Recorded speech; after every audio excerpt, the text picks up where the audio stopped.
Hey guys, we just wanted to come on here and shout out LiTime batteries for literally keeping our lights on and keeping us cool this year by coming to our rescue and our lead acid batteries tanked.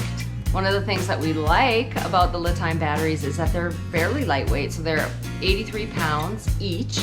And so Dave and I were able to literally carry those just between the two of us. He carried them by himself, and then we had handles, each of us a handle, and we carried them to our shed to install them. Another nice thing is that they have a long lifespan.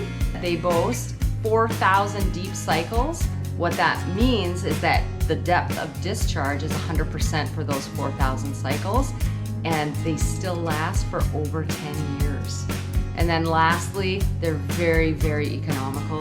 The initial price might be a little bit higher than that of lead acid batteries, but because of their long lifespan and because of their low maintenance, their lifetime cost is actually less. So we are really, really thankful to LiTime batteries. We're really happy that they came to our rescue, keeping those lights on and keeping us cool.